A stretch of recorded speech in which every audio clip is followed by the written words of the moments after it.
misalnya. Ya. Denny Harnova yang saya kenal. Ya, kemudian kita bikin tulisannya. Dari mana mulainya, kemudian poin-poin apa saja yang mau ditulis tuh relatif jauh lebih mudah. Kita tidak perlu membuat satu kerangka karangan yang sifatnya sangat saklek seperti kita nulis opini gitu. Tapi kalau esai dia jauh lebih lentur. Misalnya, saya kenal Denny Harnova sejak beberapa tahun lalu ketika kami sama-sama kuliah di Universitas Lampung. Bedanya Denny kuliah di Fakultas MIPA, saya di Fakultas Ekonomi. Usia kami juga terpaut beberapa tahun.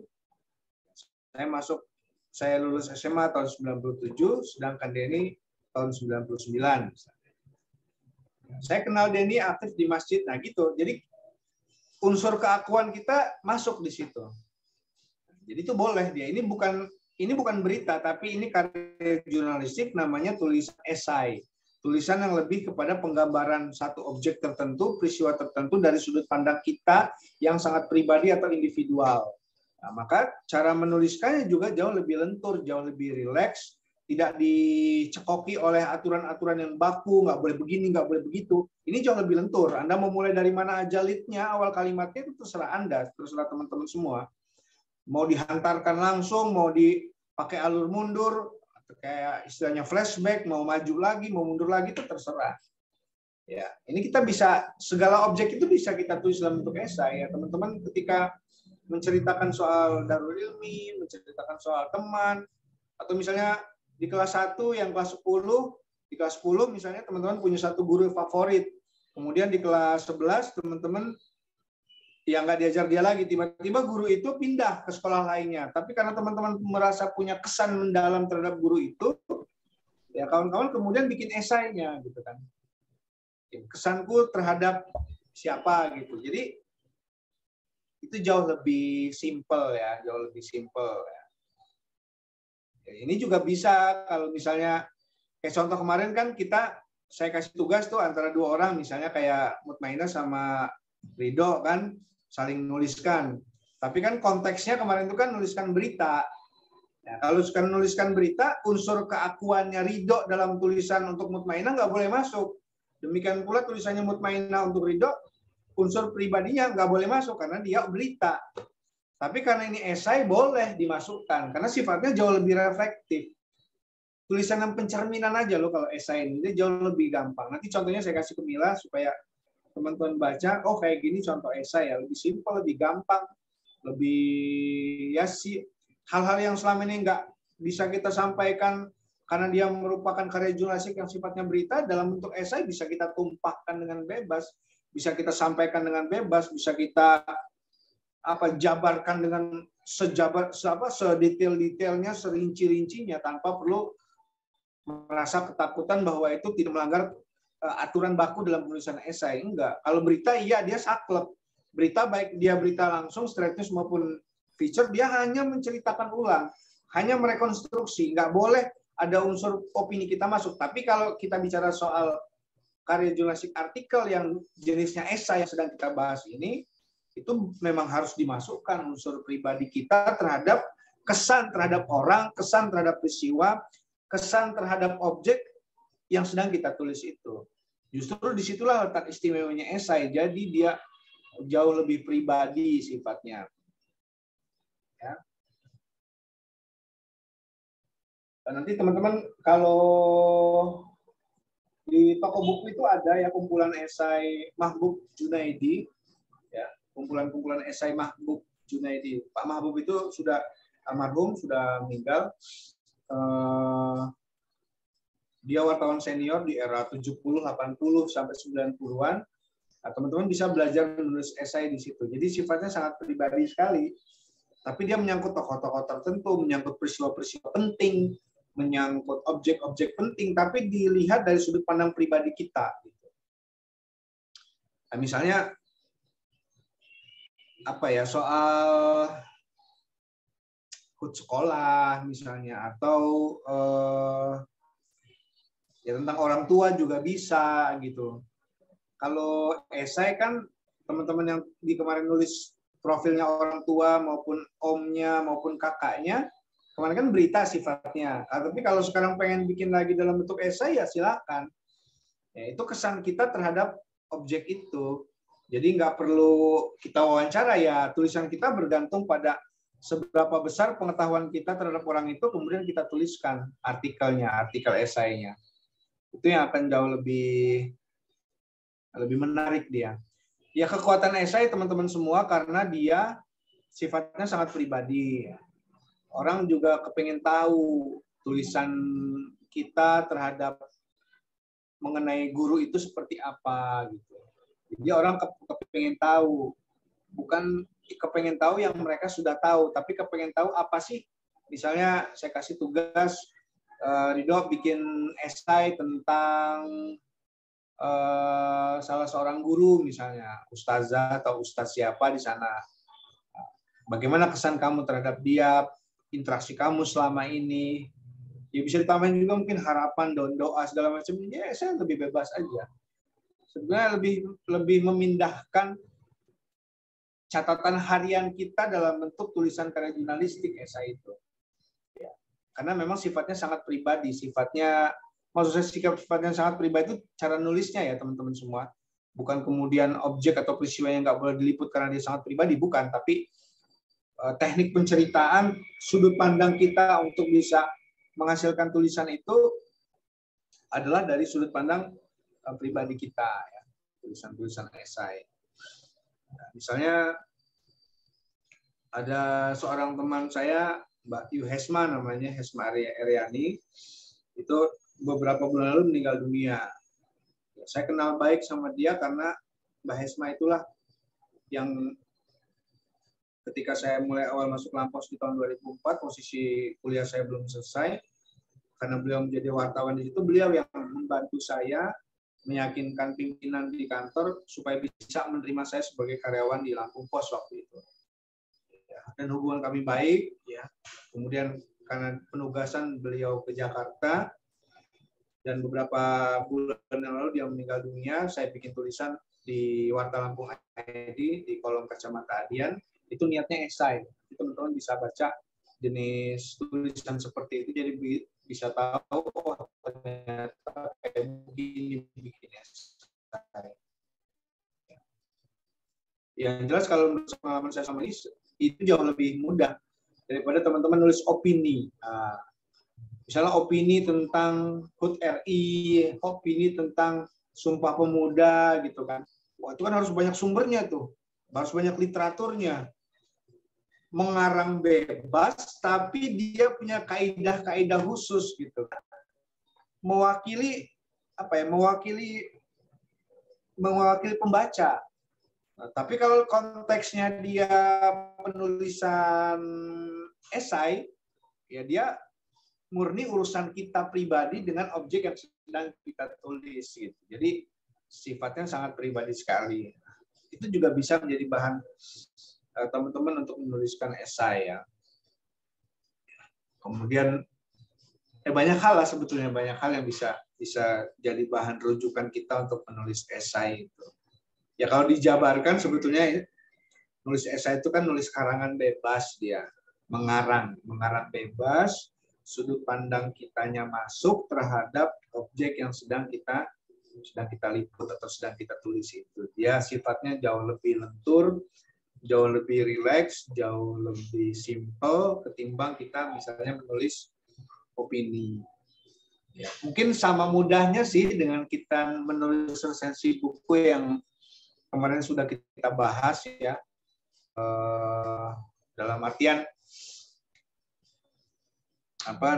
kalau resensi buku kan ada objek bukunya yang bisa kita tuliskan, tapi kalau ini kan memang sudut pandangnya sangat pribadi dari kita.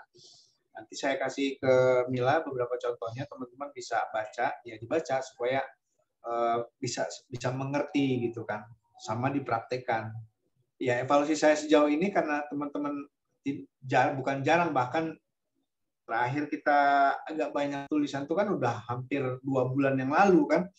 Sejauh ini belum ada lagi tugas-tugas yang masuk, termasuk juga tugas terakhirnya Mutmainah sama Ridho kan juga belum masuk gitu, sehingga saya tidak bisa memberikan penilaian yang komprehensif terhadap tugas-tugas yang sudah saya berikan gitu kan. Tapi ya saya maklum karena ekstrakurikuler, sehingga apa namanya, ya teman-teman juga barangkali mesti mengatur waktu juga ya. Kemudian juga ditambah dengan tugas-tugas jauh tugas-tugas sekolah, kemudian pembelajarannya masih daring, kemudian apa ya mungkin bertumpuk dengan yang lainnya ya saya memaklumi gitu kan. Apalagi teman-teman masih SMA, saya tidak begitu tidak begitu rewel lah untuk bertanya. Tapi setidaknya saya sudah memberikan panduan-panduan yang mendasar gitu. Sebetulnya kalau teman-teman ikuti, cermati, dan setiap penugasan itu dilakukan, kemudian kita evaluasi, katakanlah setelah kelas ini selesai di mungkin bulan ini atau bulan November misalnya, itu teman-teman setidaknya sudah punya bekalan yang lebih dari cukup untuk menjadi orang yang punya kepiawaian dalam hal nulis. Jadi suruh nulis berita bisa, berita langsung. Suruh nulis feature bisa. Suruh nulis opini walaupun payah-payah bisa. Suruh nulis resensi buku, gampang. Cuma menceritakan isi buku, kasih kritik kita, kasih masukan kita, gampang. Nulis esai juga lebih gampang karena sifatnya dia sangat pribadi gitu. Itu jauh lebih jauh lebih mudah kita akan mengevaluasinya. Tapi yang nggak apa-apa, nanti beberapa contoh tulisan akan saya sampaikan lewat Mila, nanti dia akan sampaikan, dia akan sebarkan di grup WA teman-teman semua. Nah itu kurang lebih soal tulisan soal esai ya. Jadi saya akan ada pekerjaan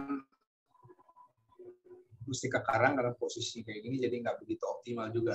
Tapi akhirnya saya sudah niat memberikan bekalan sama teman-teman untuk menulis esai. Jangan dipandang satu tugas yang berat juga, anggap aja ini kayak teman-teman mengerjakan tugas sekolah ya. Ya mau dibikin, teman-teman saya yakin juga mungkin sudah ada beberapa yang bikin tapi nggak begitu percaya diri misalnya untuk menguploadnya atau mengunggahnya di media sosial seperti di Instagram, kemudian menandai saya bilang angka baik aja beberapa teman-teman sudah mulai, setidaknya sudah mau mulai mencoba tapi kemudian mentok gitu kan. Nanti bisa ditanyakan sih, kalau teman-teman bertanya kan membantu saya juga mengeluarkan ingatan-ingatan yang mungkin tersumbat di sini ketika teman-teman tanya, pengetahuan saya yang soal itu kan bisa keluar. Sehingga misalnya gimana cara mengatasi apa gitu, sehingga saya juga bisa menjawabnya dengan jawaban yang sesuai dan juga sesuai dengan harapan teman-teman semua. Jadi intinya esai itu karya jurnalistik ya kawan-kawan semua. Kemudian dia sifatnya artikel. Dia bukan berita yang kemudian saklek ya, kaku dengan satu aturan tertentu gitu, kayak opini gitu.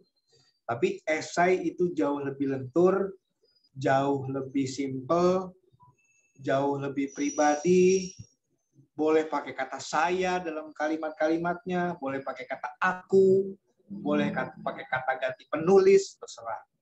Lebih enak pakai saya ya. Jadi unsur pribadinya masuk dan itulah yang menjadi keistimewaan esai, begitu sudut pandangnya, cara menilainya adalah cara penilaian kita yang sangat pribadi.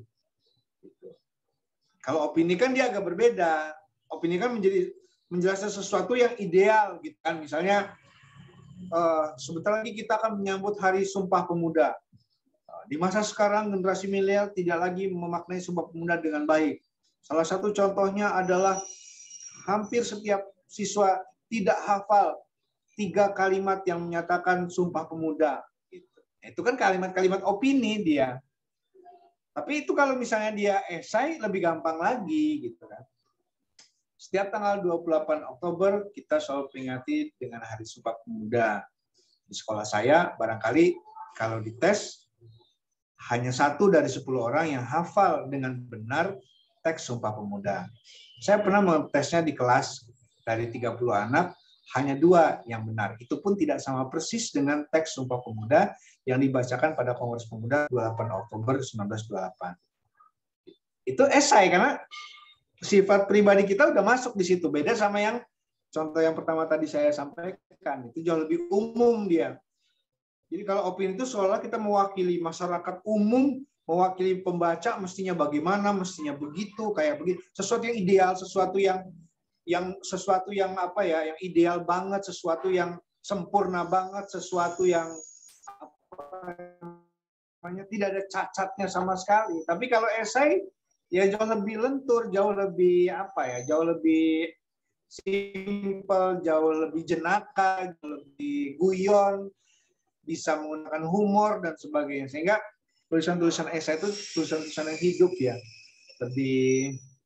lebih mudah dicerna lah. Jadi menceritakan misalnya soal PON ini misalnya, tapi dari sudut pandang kita itu juga bisa. Teman punya teman itu dia langsung untuk ke PON, kemudian dia memperoleh emas, teman-teman pengen bikin selamat sama dia dalam bentuk tulisan esai itu juga bisa. Ya saya kira ini dulu sebagai pengantar awal. Nanti mungkin tugasnya akan contoh tulisannya akan disampaikan sama Mila. Kan kalau dia tanya nggak apa-apa. Masih banyak waktunya, sekitar saya baru ngomong 25 menit ini. Langsung aja dihidup, karena Mila nggak ada ini, langsung dihidupkan aja speakernya, ngomong saya dari ini mau bertanya gitu, nggak apa-apa. Saya persilakan. Oh rame ya, 30 ya.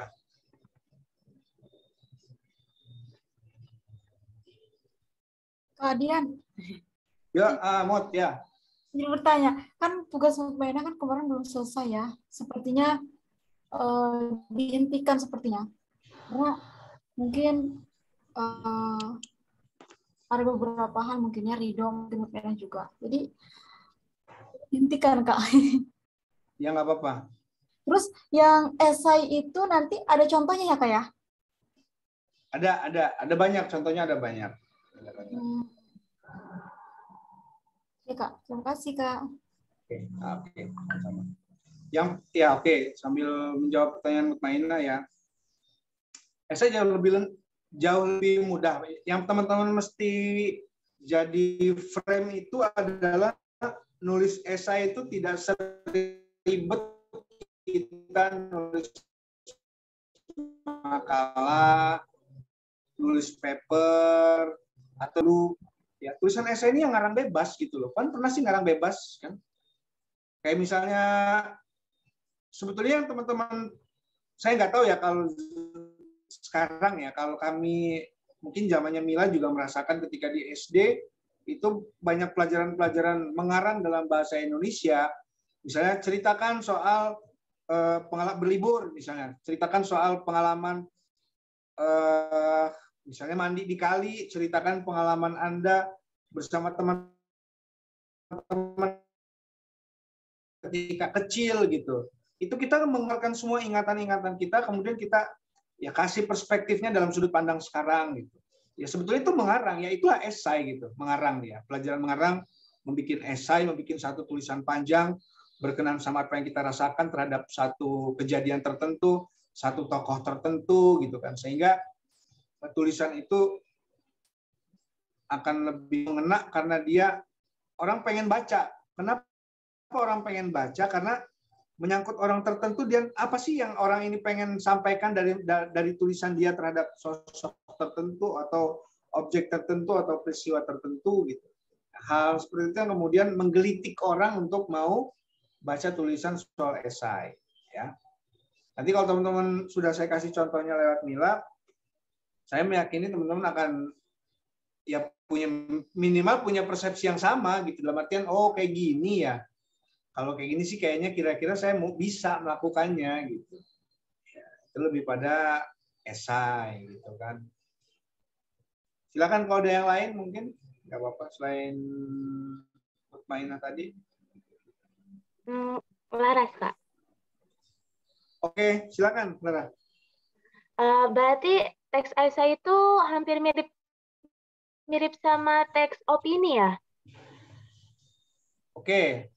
Kalau dia jenis karangan, ini kan kita lagi bicara soal satu rumah ya, namanya rumah artikel. Artikel itu ada yang namanya opini, ada yang namanya resensi buku, ada yang namanya esai. Boleh kita punya pendapat, lalu punya pendapat bahwa mungkin agak sama, ya. Tapi nanti kalau saya kasih contohnya beberapa, pasti kita akan bisa ketika habis membaca tentunya ya, dari respon kita terhadap bacaan itu langsung kita bisa nilai. Oh, kalau yang kayak gini nih opini. Tapi ini lebih pribadi banget sifatnya, individual. Tapi enak bacanya. Kayaknya jauh lebih lentur, kayaknya jauh lebih simple. Penceritaannya juga bebas gitu. Enggak seolah-olah kayak orang mengerti banget, tapi dia asik-asik aja nulisnya. Nah, ini kayaknya esai nih. Nanti harus bisa, teman-teman juga bisa membedakan apakah jenis tulisan ini dia masuk opini atau jenis tulisannya dia masuk esai. Lazimnya sih kalau dari judul saja itu udah ketahuan dia esai kalau judulnya itu menggelitik ya, dalam artian dia tidak, kalau judul opini kan saya seperti pernah kalian sampaikan, misalnya gunakan dua frase yang berbeda, misalnya gini, Sumpah Pemuda dan generasi milenial, itu udah pasti opini itu, Ras. Kemudian misalnya membangun kesadaran Sumpah Pemuda, udah pasti opini itu sifatnya, karena judulnya sesuatu yang ideal banget gitu kan. Tapi kalau teman-teman bikin misalnya Sumpah Pemuda, lu tahu apa enggak gitu misalnya. Hal-hal kayak gitu dia udah menjurus ke esai. Atau misalnya saya tidak hafal teks Sumpah Pemuda judulnya. Itu udah esai dia sifatnya. Nah, kalau bikin tulisan kayak begitu, teman-teman katakan kirim ke saya misalnya, atau ditaruh di Facebook, atau bikin di Instagram, itu pasti menarik dia. Saya tidak hafal Sumpah Pemuda. Kan menjadi tanda tanya pembaca kan. Ini maksudnya apa sih orang ini gitu? Emang betulan dia nggak bisa? Emang dia nggak pernah upaya pengen bisa? Atau dia seolah-olah menyindir ya? Apa namanya itu, tulisan yang majas yang menyindir kita, bahwa sebetulnya esensi Sumpah Pemuda yang mau kita akan adakan tanggal 28 nanti misalnya itu udah hilang gitu. Dari judul itu juga sudah bisa kita reka, ini kira-kira babnya dia masuknya opini apa dia masuknya esai. Tapi itu makin akan kerasa kalau kita baca, Ras. Kalau sifatnya udah gini nih, misalnya sebentar lagi kita akan memasuki Sumpah Pemuda 28 Oktober 2021. Ini adalah peringatan kesekian kali Sumpah Pemuda yang pertama kali dideklarasikan pada Kongres Pemuda 28 Oktober 1928. Bangsa Indonesia, pokoknya sesuatu yang sifatnya dia opini tapi sesuatu yang ideal gitu, yang sempurna, seolah kita mewakili pembaca yang lain, seolah kita mewakili orang banyak, seolah kita mewakili teman-teman semua. Nah, itu udah pasti opini, Ras. Tapi kalau dia esai, dia jauh lebih pribadi, dia jauh lebih individual sifatnya. Misal gini, saya pernah punya pengalaman menarik tentang Sumpah Pemuda. Waktu SD, saya pernah ditunjuk oleh guru untuk membacakan teks Sumpah Pemuda. Istimewanya, kala itu saya tidak membaca teks secara langsung, sebab saya menghafalnya selama 2 hari 2 malam. Pengalaman itu membekas dan berkesan bagi saya sampai dengan sekarang. Ya, memasuki tanggal 28 Oktober tahun ini, saya merasakan ada nuansa yang berbeda dan saya kangen dengan situasi kala itu. Namun rasanya melihat perkembangan dari media massa dan media sosial, sekarang tak banyak lagi anak-anak milenial yang hafal teks Sumpah Pemuda. Itu sudah esai dia. Jadi jauh lebih, kan keakuannya masuk tuh. Kita tidak lagi seolah mewakili pembaca secara umum, tapi kalau esai mewakili kita sendiri. Apa sih yang kita rasakan terhadap satu tema yang mau kita tulis itu, satu objek peristiwa, satu objek tempat, satu momentum tertentu yang sifatnya dia sangat pribadi. Nah, mudah-mudahan bisa dipahami, Ras ya. Dia sama-sama jenis tulisan, artikel, cuma bobotnya ya. Katakanlah gini deh, kalau opini itu kan bobotnya berat banget ya. Karena kita mesti, ya ekstrim yang ngomong itu gini, kalau opini teman-teman harus banyak baca, banyak diskusi, banyak mendengar, harus ngumpul semua dulu di kepala menjadi satu ilmu tertentu, kemudian teman-teman pengen bahas satu objek tertentu, pengen bahas satu bidang tertentu, teman-teman harus menguasai itu gitu. Kan ribet tuh. Tapi kalau esai enggak. Kita menulis soal opini soal Sumpah Pemuda dengan menulis esai soal Sumpah Pemuda, tema besarnya sama, tapi cara nulisnya berbeda dan ya, cara merakainya juga berbeda, dan itu akan lebih mudah ketika kita sampaikan dalam bentuk esai. Kalau kita punya pengalaman yang khas, yang tertentu terhadap tema yang mau kita bikin. Tapi kalau kita sama sekali blank, ya nggak usah dibikin. Kita kira-kira bikin apa yang menurut kita bisa rasakan, kita punya pengalaman di situ, kemudian kita pengen bagi sama orang lain. Kan sebetulnya sama kayak catatan harian kan juga begitu sebetulnya. Kita punya pengalaman hari itu, kita pengen bagikan sama orang. Kalau dulu lewat catatan harian kita pinjam-pinjamkan di generasi saya misalnya, sekarang kan enggak, teman-teman punya Facebook, punya Instagram, bahkan ada yang aktif di TikTok segala, mungkin bikin podcast juga, disiarkan di YouTube, dan sebagainya. Itu sebetulnya bagaimana kita belajar mengarang, belajar menulis esai, tapi dalam bentuk yang lain. Gitu. Nah, tapi kalau teman-teman mau bikin itu dalam bentuk teks atau tulisan, ya silakan. Itu saya kira itu akan jauh lebih gampang kok ketimbang kita menulis opini. Meskipun kita tema besarnya sama nih. Tema besar soal Sumpah Pemuda dalam bentuk opini satu, tema besar Sumpah Pemuda tapi ininya esai. Kalau esai itu ya kita punya pengalaman nggak dalam ini ya. Kalau kita nggak punya pengalaman soal Sumpah Pemuda, kita ingetin nggak punya, ya nggak usah ditulis buat apa gitu. Nah, misalnya gini nih, misalnya saya tidak pernah langsung ketemu sama Pak Jokowi. Saya tidak pernah ketemu langsung sama Pak Jokowi.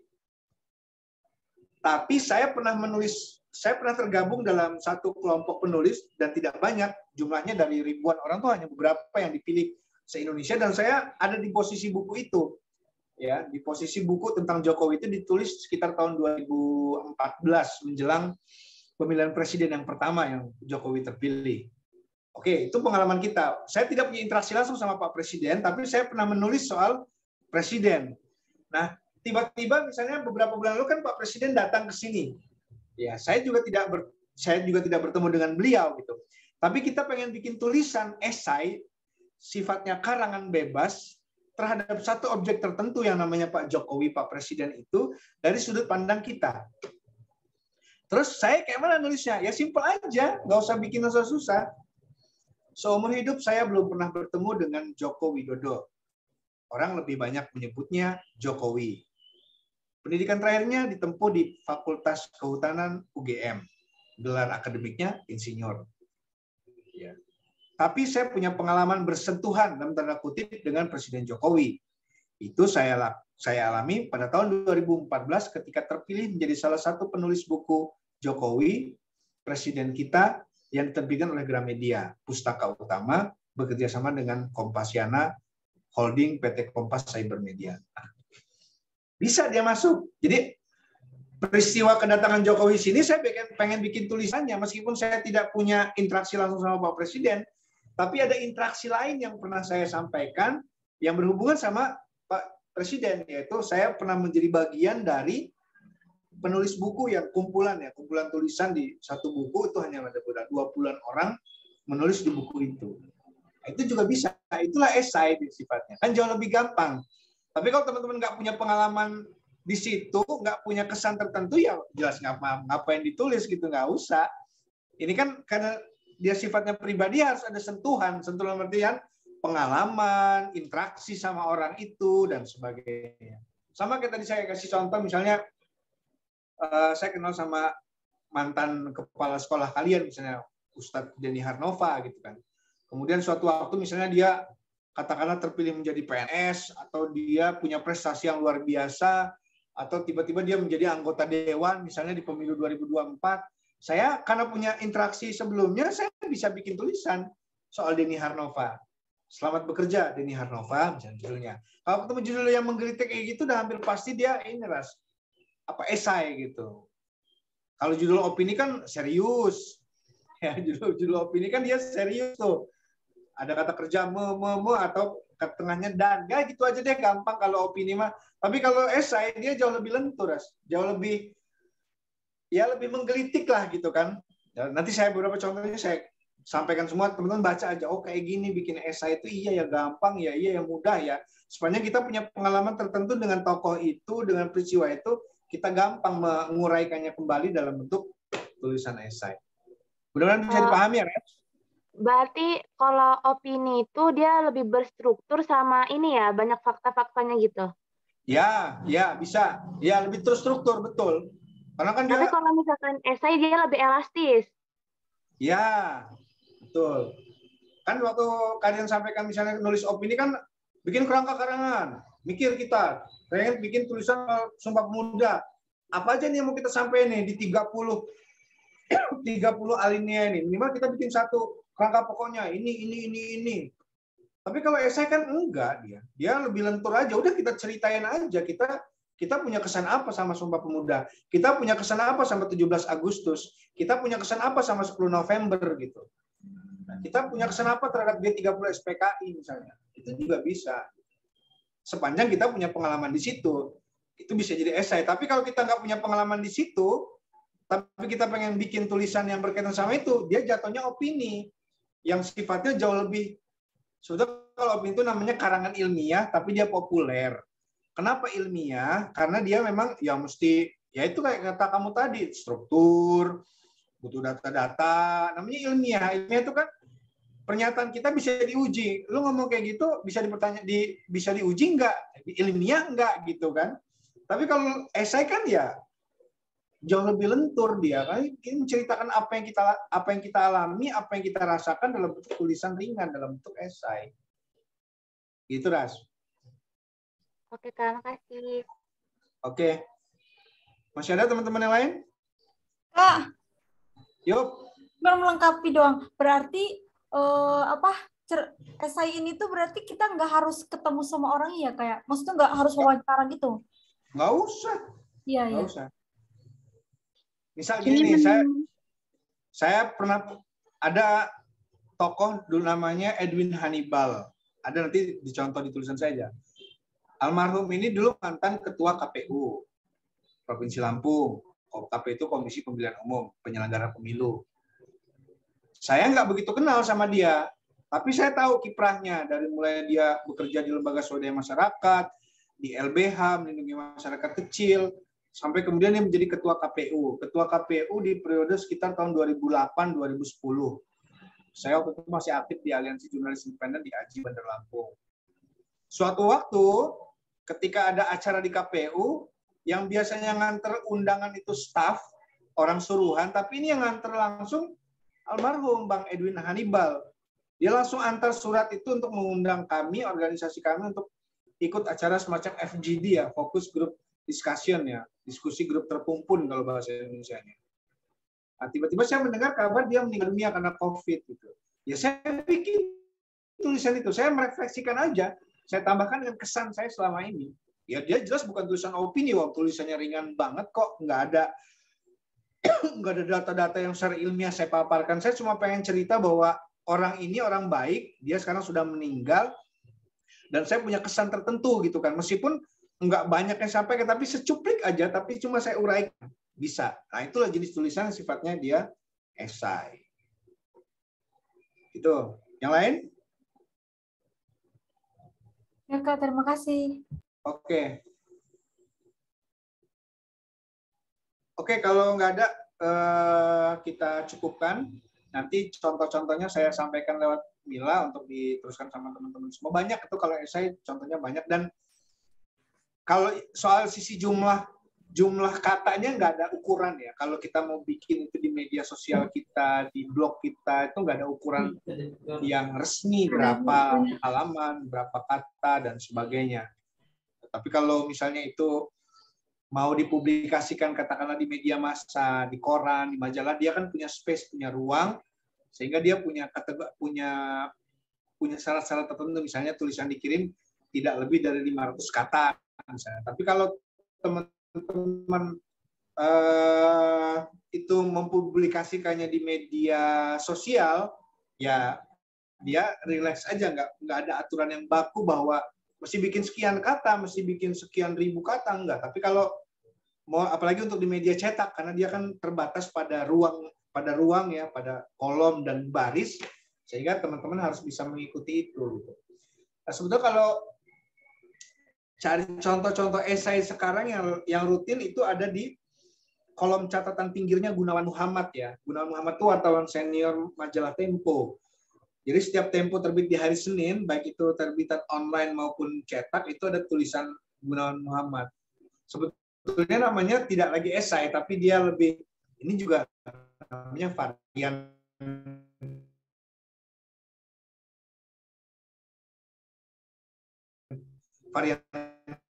tulisan yang berkembang ya. Diambil dari bahasa Inggris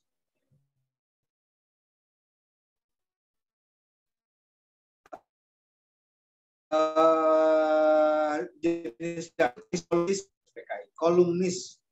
Nah, kolumnis itu mereka yang menulis kolom. Kalau esai kan mereka menulis esai.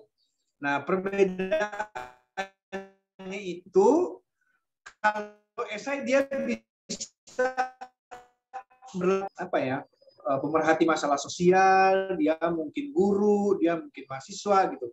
Tapi kalau kolom, kalau merujuk pada definisinya dalam dalam pengertian di luar negeri, penulis kolom atau kolumnis itu dia hampir pasti jurnalis ya. Jurnalis yang dia punya kepakaran terhadap satu hal tertentu, maka dia punya spesialisasi menulis di situ. Namanya dia kolumnis. Tapi basic dia memang dari jurnalis ya. Ada beberapa buku-buku itu kayak di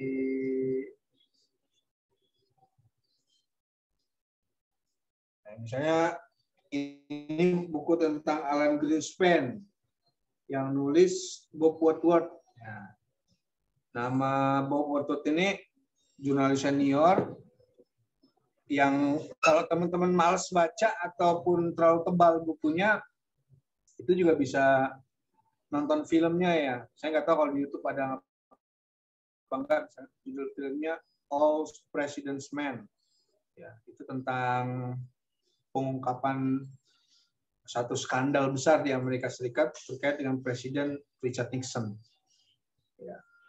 Nah, Woodward itu karena dia basicnya wartawan, ketika dia menulis satu tulisan, opini kah, esai dan sebagainya, dia terkategorinya kolom karena dinilai punya kepakaran, sangat pakar sekali terhadap satu atau dua bidang tertentu. Namanya dia kolumnis ya.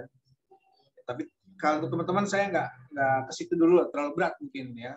Teman-teman coba bikin opini atau resensi buku atau esai yang seperti sudah saya sampaikan tadi. Nanti semua contohnya akan saya kasih ke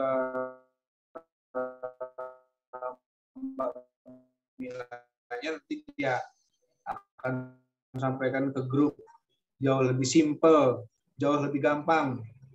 Kita bisa menceritakan hal yang lucu, kita bisa menceritakan hal yang sedih. Ya. Istilahnya nulis berita tapi dari sudut pandang kita gitu. Kitanya masuk, tapi kalau nulis berita kan nggak boleh.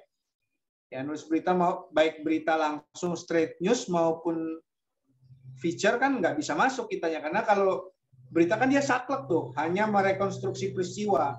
Tapi kalau esai ya memang tulisan-tulisan kita, unsur keakuan atau kesayaannya mesti masuk, ya dimasukin aja. Justru malah di situ letak orang senang bacanya, karena dia berkaitan sama pribadi kita gitu. Sama aja sih kayak misalnya kita ada orang cerita gitu, kita asik dengerin gitu, karena kita ngerasa dia cerita itu pasti jujur gitu, karena dia nyeritain orang yang memang berdasarkan interaksi dia selama ini, meskipun mungkin nggak banyak yang diceritakan, tapi kita tepekur gitu kan, nungguin apalagi cerita-cerita dari dia ini gitu. Nah, kurang lebih begitu kalau untuk tulisan esai ya. Yang jelas ini saya bisa jamin ini tidak lebih jauh lebih mudah, jauh lebih gampang ketimbang kita nulis opini. Dari harus bilang kan harus terstruktur, pokoknya baku banget gitu, sangat terstruktur gitu kan.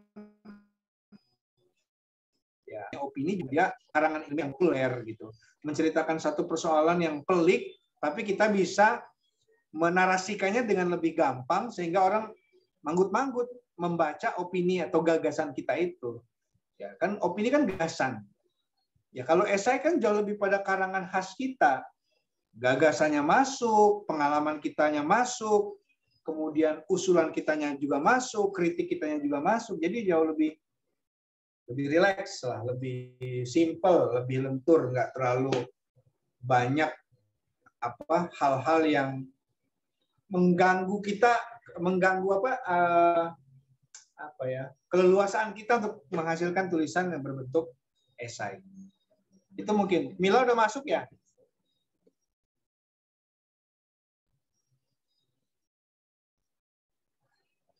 Ada lagi mungkin yang mau tanya selain Laras sama Mut?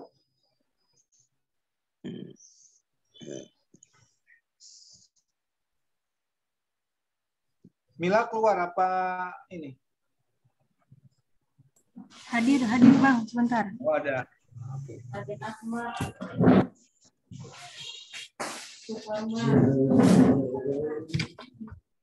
Iksan.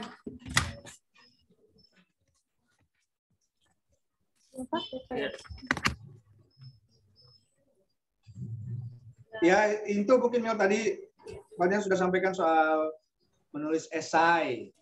Saya sudah kasih panduan-panduan yang sangat sederhana sehingga harapan saya teman-teman bisa mengikuti dengan enak gitu, dengan mudah gitu. Tadi saya juga sudah bilang tulisan itu nanti saya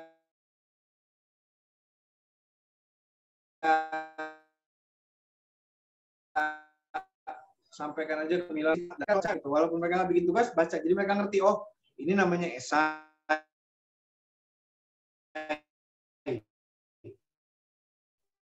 ini namanya opini. Jadi nggak, karena kita memang sudah tematik kan minggu ini mereka sudah bisa kayak Lars juga tadi udah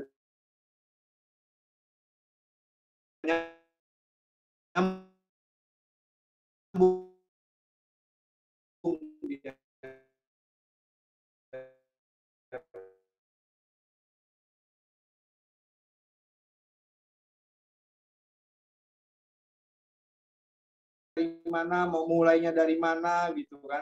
Selama kita punya interaksi baik langsung maupun tidak langsung terhadap objek yang kita tulis, bisa orang, bisa peristiwa, apalagi bisa objek tertentu gitu kan. Terserah. Itu mungkin Mila. Siap, Bang. Silakan kalau ada yang mau ditanyakan. Ya. Masih ada waktu 5 menit. Baik. Terima kasih banyak, Bang, sudah berbagi di siang hari ini, dan tentunya ini juga pemahaman baru, tambahan ilmu dan inspirasi baru untuk para siswa, khususnya kami di sini di SMA ITA Darul Ilmi Bandar Lampung. Kemudian secara umum juga siswa-siswa kita sudah bertanya tadi ya, ada beberapa yang bertanya. Saya menyimak tapi tidak ada di mengaktifkan audionya begitu. Ada tambahan lagi teman-teman yang ingin bertanya?